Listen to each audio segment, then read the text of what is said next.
So compared to states like California, Georgia, or even Minnesota, Wisconsin isn't a very film-friendly state right now, but Governor Evert's budget proposal does include the creation of new film production tax incentives to try to get more directors to roll their cameras here in the Badger State.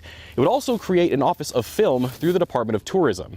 As the Sparta School District determines the best ways to make up for its $2.8 million deficit, a workshop Wednesday night will focus specifically on the future of Cataract Elementary and whether the school will have a role in the district moving forward. While Cash praises the firefighters for keeping the fire contained to just the India Curry House building, he says the entire block could have been lost had it not been for protective measures the surrounding structures had built in. Toma Superintendent Mike Hansen supports having an increased law enforcement presence in schools through the end of the year, saying in part in a statement, quote, "Toma Area School District is committed to the safety of our children and faculty each day. Cooperation and collaboration with area law enforcement and first responders is the core component to our safety and security planning. 8 years ago, I moved into this very dorm room before beginning my freshman year at UW La Crosse. Now a new crop of students are coming to campus, preparing for a school year that staff are trying to make as normal as possible." While newer films like Top Gun Maverick and Minions: The Rise of Gru will be playing at the Rivoli, an effort is being made to mix in older classics such as Back to the Future and Indiana Jones and the Last Crusade, along with different month-long themes and special one-night events. The summer may be winding down, but there's still plenty of beautiful days left to get out on the water and do a little fishing, which is exactly what La Crosse Rotarian Al Lewis is doing in Minnesota's Lake Vermilion.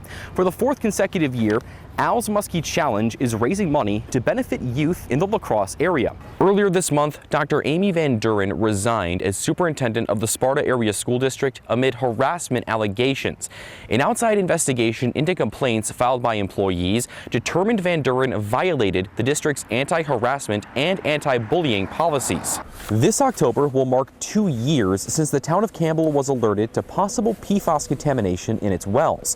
In all, the forever chemicals have been found in more than 50 sites across the state, including Eau Claire, Peshtigo, and Wausau. Judy, indeed, hospitalizations have been going up here at Gunderson Health System ever since the beginning of August, prompting staff to open up a second area of the hospital to treat for the increased number of patients. Engel says the most urgent need in the district is at the middle school level, where upkeep on aging buildings is becoming very costly. Mayo Clinic Health System said all employees must receive the COVID-19 vaccine or would be terminated on January 3rd.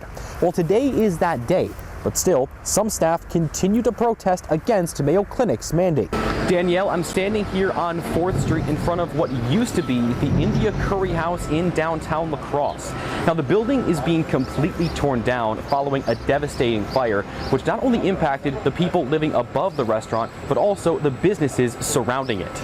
People have been camped out since the early afternoon for tonight's headliner, which is Toby Keith.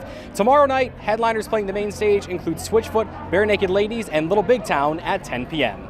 In Arcadia, Alex Loroff, First News at 9.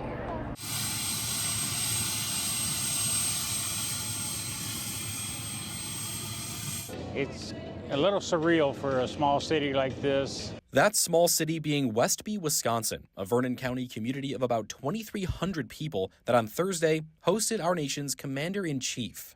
As Mayor Danny Helgerson explains, it took city and county officials, local law enforcement agencies, and help from surrounding areas to coordinate President Biden's visit. They put in an awful lot of work, just to position people where they needed to be and stuff like that. So it was a really, really big effort. The main purpose of the president's trip to Westby, and more specifically Vernon Electric Cooperative, was to tout a multi-billion-dollar investment in clean energy. Here in Westby, the Department of Agriculture is able to announce $7.3 billion in grants to 16 electrical co-ops nationwide, and it includes Dairyland Power Cooperative that will receive $580 million. An amount that Dairyland President and CEO Brent Ridge calls, quote, transformative. Without this grant, we were really kind of crawling towards carbon reduction. We're now sprinting, we're running towards carbon reduction. So transformative for our members in that we lower our carbon output and we reduce cost. It's a win-win.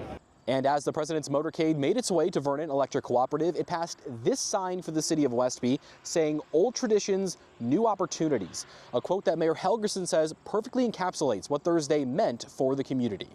The area is proud of its Norwegian heritage, and we celebrate that and stuff, but the helicopters today landed in our new business park. So there's opportunities for the future there too. In Westby, Alex Loroff, WEAU 13 News.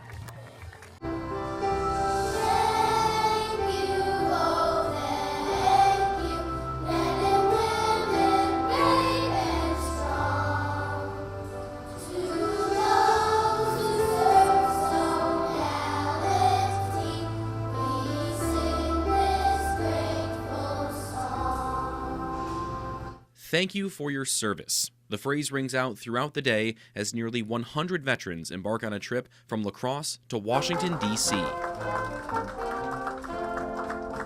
For the 30th time, Freedom Honor Flight provides the men and women who served our country with an experience unlike any other. The chance to see the memorials built in their honor. Everybody said it's gonna blow your mind, and they were right. It's just amazing that all the workmanship that you see that goes into this stuff. It's something to see. For veterans like Lee Breezer and Rich Orth, the outpouring of support comes as a bit of a surprise. All the thanks for your service and so forth, that's all new to me. I never thought that I did anything spectacular. No, we don't I just think of that. joined the service to serve the country, and I guess I don't expect all this recognition. For those who served in the Vietnam era, like Greg Duffy and Dave Jones, that recognition is decades overdue. It makes up for what I didn't get when I came back. A Vietnam vet was not very respected, and so today puts a lump in my throat because there's so many people that showed me that they cared today, and I'm very grateful. The trip consists of veterans from different walks of life and 3 different eras of the military, from Vietnam to Korea to even the Second World War. But despite that, they're bonded together by the sacrifices they made to protect our nation. It's a brotherhood, so it's pretty touching for me. Along with taking veterans to the memorials of the wars they served in, the Whirlwind Tour also includes stops at the Lincoln Memorial, the 9/11 Pentagon Memorial, and Arlington National Cemetery to witness a time-honored tradition. I think that the Tomb of the Unknown Soldier and the changing of the guard was probably the most satisfying and gratifying experience we probably had for the day. It's a single day that creates everlasting memories, and now that they've taken a Freedom Honor flight, honorees encourage their fellow service members to do the same. It's an experience that you will really enjoy. If you get a chance, take it. I was hesitant to go, and I shouldn't have been, and I'm glad that I went, and I'm thankful for the people that sponsored it. And when arriving back in La Crosse, the veterans are celebrated with open arms, with the repeated refrain, "Thank you for your service." Alex Loroff, WEAU 13 News.